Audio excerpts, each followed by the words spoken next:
Selon l'Avantage gaspésien, les hôtels de Gaspésie, comme partout au Québec, appréhendent la saison touristique estivale, malgré de bonnes prévisions d'achalandage, principalement à cause des difficultés liées à la main-d'œuvre immigrante. De longs délais administratifs pour la régularisation de statuts ou le renouvellement de permis de travail menacent le maintien d'employés étrangers déjà intégrés. Le groupe Réautel risque de perdre 10% de son personnel pour ces raisons, notamment pour des postes difficiles à pourvoir en entretien et cuisine. Cette situation mettrait une pression énorme sur les équipes restantes et pourrait forcer des restrictions d'opération.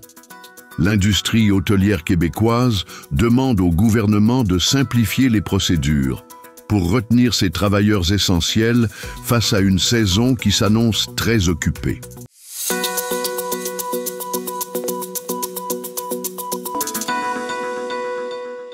Selon Radio Gaspésie, le regroupement des pêcheurs professionnels du sud de la Gaspésie et 8 pêcheurs locaux s'adressent à la Cour fédérale. Ils contestent la décision de l'ex-ministre des Pêches, 19 décembre, d'émettre de nouveaux permis exploratoires de homards. Leur recours vise le plan d'acquisition de données, zone 17-19, et l'avis d'intérêt pour ces permis. Ils s'opposent à l'ajout de 52 permis, 7 750 casiers, en zone 19 dès 2025, craignant un impact sur les 8 pêcheurs locaux actifs. Le recours questionne les pouvoirs de pêche et Océan Canada et le caractère déraisonnable de la décision. La vente des prises par les nouveaux titulaires sans paiement pour les données collectées est aussi contestée. Le recours, modifié en mars, vise aussi le procureur général. Une date d'audience est attendue.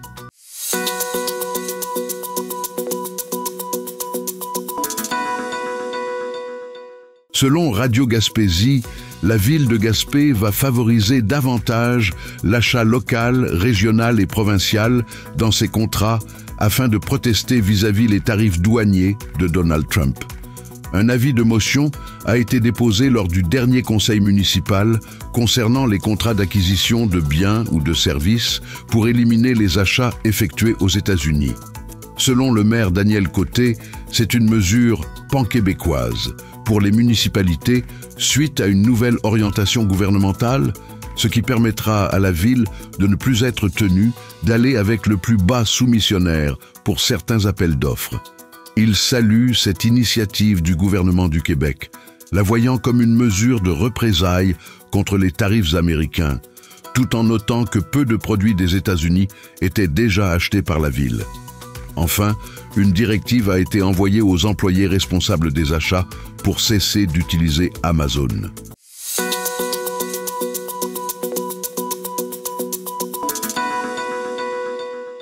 Selon l'Avantage gaspésien, l'atelier populaire « Répare tes trucs » se tiendra le samedi 26 avril de 10h à 15h dans le hall du Cégep de Matane, dans le cadre du Jour de la Terre. Cette journée traditionnelle permet de redonner vie à des objets grâce à des experts bénévoles, réduisant ainsi les déchets. On peut y apporter vélos, bijoux, petits objets et appareils électriques ou électroniques, sauf gros électroménagers, micro-ondes, télévision. L'an dernier, 135 objets, environ 130 kg, ont été réparés.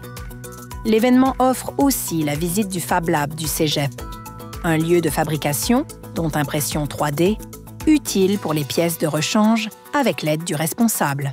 Un kiosque, Répare ton corps, proposera des massages sur chaise.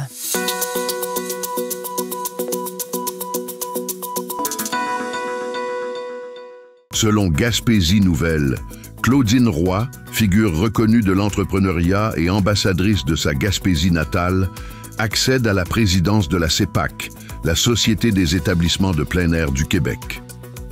Sa nomination repose notamment sur sa solide expérience dans le monde des affaires. Son parcours inclut la fondation du Brisbees en 1986, la direction de l'auberge sous les arbres pendant une dizaine d'années et des investissements immobiliers à Gaspé. Elle est aussi cofondatrice des Traversées de la Gaspésie, en pause depuis 2023, et a présidé l'association Restauration Québec.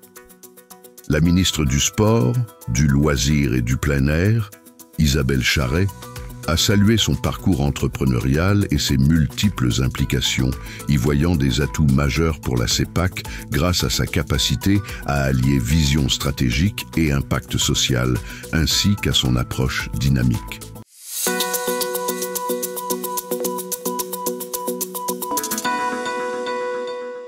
Selon l'Avantage gaspésien, le traversier Sarema 1, réparé après un bris du système de gouverne samedi, devait reprendre les traversées entre Matane, Baie-Comeau et Godbout dès le 16 avril.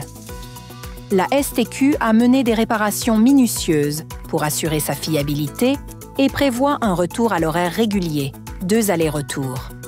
Attention, les forts vents pourraient affecter l'horaire. Les clients seront informés par alerte.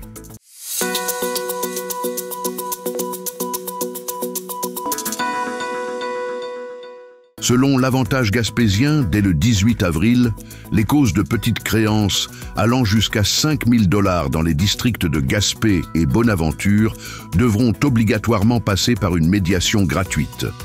Le ministre de la Justice, Simon Jolin-Barrette, a annoncé cette mesure visant à trouver des règlements rapides, éviter le stress du tribunal et offrir plus de contrôle aux citoyens sur l'issue de leur dossier tout en améliorant les délais. Quand une poursuite est déposée, les parties sont dirigées vers un médiateur qui identifie les enjeux, propose des solutions et peut rédiger une entente. Si la médiation échoue, un arbitre entendra la cause et rendra une décision exécutoire sous 30 jours. Pour encourager la médiation, les dossiers de plus de 5 000 $ l'ayant choisi seront priorisés.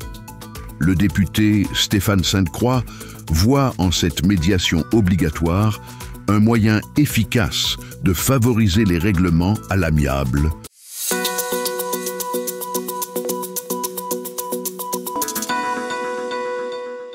Selon Radio Gaspésie, la grève des éducatrices en CPE a souligné les défis pour attirer les jeunes vers cette profession. Le directeur du CPE Le Voyage de mon enfance, Gilles Chapados, estime que l'amélioration des conditions de travail et des salaires, revendiquées par les grévistes, est cruciale. Il révèle que seulement 60% de ses employés sont formés et jugent urgent d'augmenter ce nombre. Selon lui, les conditions révélées par la grève n'incitent pas les jeunes à choisir ce métier valorisant. Il cite l'exemple du Cégep de la Gaspésie et des îles qui, malgré un programme modifié, peinent à démarrer une nouvelle cohorte après des années sans formation par manque d'inscription. Monsieur Chapados suggère qu'il faudrait sensibiliser les élèves dès le secondaire à cette profession. En somme, attirer la relève passe par de meilleures conditions et une promotion active du métier auprès des jeunes.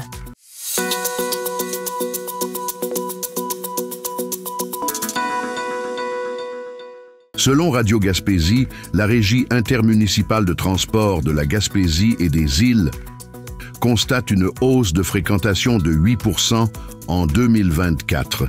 Le service de transport collectif régulier a enregistré 93 044 déplacements l'année dernière. Selon la directrice générale, Marie-André Pichette, cette hausse démontre un intérêt grandissant de la communauté pour la mobilité durable et la Régime peut en être fière. 2024 a aussi été la première année complète des vélos électriques en libre service, utilisés par plus de 1000 personnes, signe d'engouement pour la mobilité active. Pour le transport adapté, besoins particuliers, mobilité réduite, c'est 4% de plus, soit 1132 déplacements supplémentaires en 2024 pour près de 29 000 au total. Marie-André Pichette note que l'efficacité accrue de ce service favorise l'autonomie et l'inclusion sociale. Cet été encore, le transport collectif et adapté sera gratuit pour les jeunes et les aînés afin de promouvoir la mobilité durable dans la région.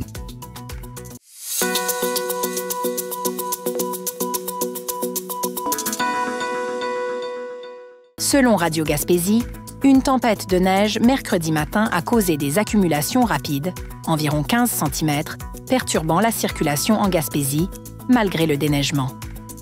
Sophie Gaudreau de Transport Québec suggère que les automobilistes ont pu sous-estimer la situation.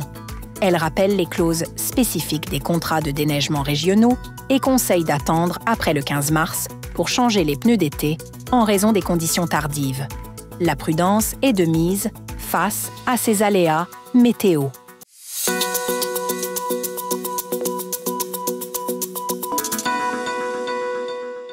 Selon Gaspésie Nouvelle, un projet pilote au Québec, notamment en Gaspésie, améliore l'évaluation des appels 911 via la collaboration entre paramédics et infirmières. Pour les appels non urgents, régulation, une infirmière du 911 évalue et propose des alternatives à l'ambulance. Pour les appels urgents mais non critiques, co-évaluation, les paramédics sur place consultent une infirmière avant de décider du transport. Ce projet vise à réduire les transports ambulanciers non essentiels, optimiser les ressources cruciales en Gaspésie, donner des options aux patients et valoriser la profession de paramédic. Il favorise le dialogue interprofessionnel. L'efficacité dépendra de l'accès aux autres soins, mais les paramédics transporteront toujours un patient s'ils le désirent. Le projet est en phase initiale.